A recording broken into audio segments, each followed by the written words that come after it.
अभी आपके स्क्रीन पर था वो किसी कॉमन मैन का नहीं, बल्कि ये है यूपी पुलिस में तैनात आईपीएस अजय पाल शर्मा।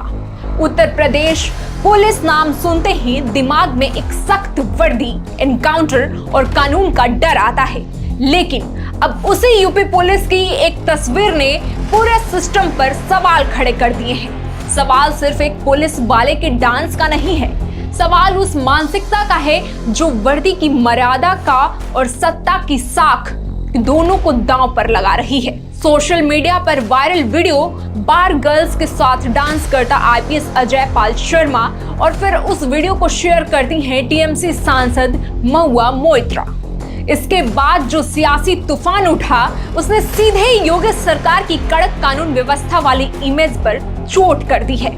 अब सवाल ये है, आखिर क्यों इसे एनकाउंटर स्पेशलिस्ट कहा जाता है इस आईपीएस को? और सबसे बड़ा सवाल, पश्चिम बंगाल जैसे संवेदनशील चुनावी माहौल में ऐसे अधिकारी की तैनाती क्यों हुई? वीडियो में दिख रहा पुलिस अफसर कोई मामूली कांस्टेबल नहीं बताया जा रहा है। दावा किया जा रहा है कि वो यूपी पुलिस का चर्चित एनकाउंटर स्पेशलिस्ट है। वही यूपी पुलिस जिसने पिछले कुछ सालों में एनकाउंटर मॉडल को अपनी पहचान बना लिया। योगी सरकार ने हमेशा यूपी पुलिस को जीरो टॉलरेंस की छवि के साथ पेश किया है। अपराधियों पर बुलडोजर, गैंगस्टर्स पर कार्रवाई और न जाने कितने एनकाउंटर्स। यही मॉडल बीजेपी की राजनीति का बड़ा हथियार बना है। लेकिन अब उसे सिस्टम का एक चेहरा बार डांसरों के बीच ठुमके लगाता दिखे तो सवाल उठना लाजमी है।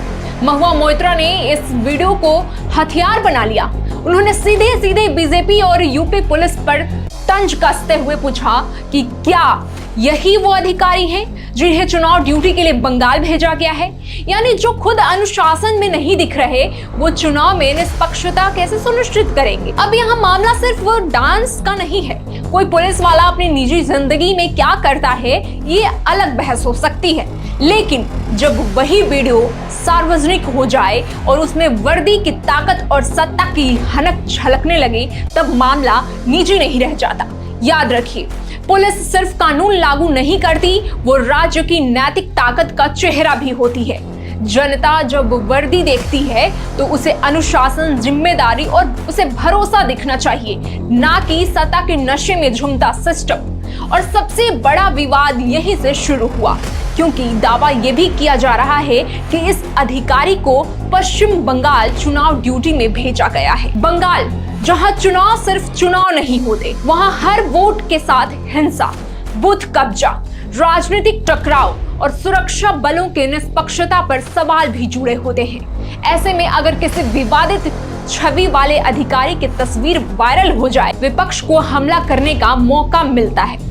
महुआ मोइत्रा और टीएमसी ने इस मुद्दे को सिर्फ एक वायरल वीडियो नहीं रहने दिया, उसे बाहरी पुलिस मॉडल वर्सेस बंगाल की अस्मिता का मुद्दा बनाने की भी कोशिश शुरू की गई है। मैसेज साफ था, बीजेपी बंगाल में चुनाव को प्रभावित करने के लिए यूपी मॉडल भेज रही है। अब ये आरोप कितना सच है और कितना राजनीतिक नैरेटिव, ये जांच का विषय हो सकता है, लेकिन इतना तय है कि इस वीडियो ने बीजेपी के खिलाफ एक बड़ा पीआर स्टंट जरूर खड़ा कर दिया है। क्योंकि बीजेपी और योगी सरकार ने जिस सख्त पुलिसिंग की ब्रांडिंग बनाई है, अब वही सवालों के घेरे में है। लोग पूछ रहे हैं, क्या एनकाउंटर स्पेशलिस्ट होना किसी अधिकारी को जवाबदेही से ऊपर कर देता है? क्या रिजल्ट के नाम पर सिस्टम अनुशासन भूल जाता है? ये लोगों के सवाल। और यही सबसे खतरनाक बात है, जब सत्ता किसी अधिकारी को हीरो बना देती है, तब कोई बार सिस्टम के अंदर जवाबदेही मरने लगती है। फिर कुछ अफसर खुद को कानून से ऊपर समझने लगते हैं।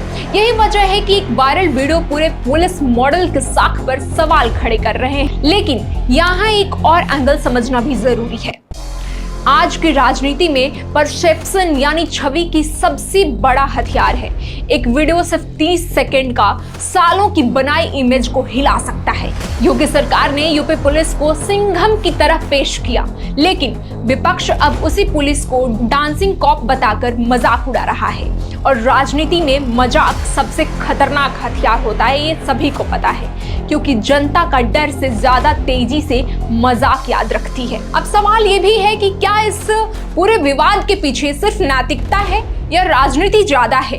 क्योंकि चुनावी मौसम में हर तस्वीर, हर वीडियो और हर बयान एक हथियार बन जाता है।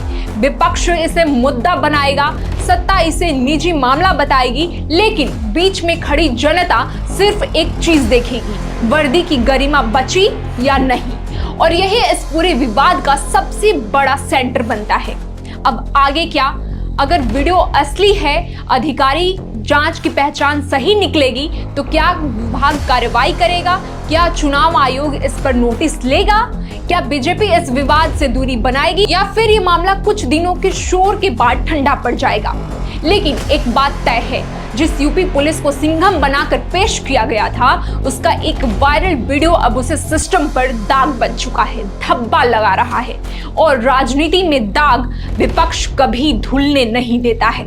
आपको क्या लगता है, क्या यह सिर्फ एक निजी वीडियो है जिसे बेवजह राजनीतिक रंग दिया जा रहा है, या फिर वर्दी में बैठे लोगों के लिए सार्वजनिक आचरण की जिम्मेदारी ज्यादा बड़ी होनी चाहिए?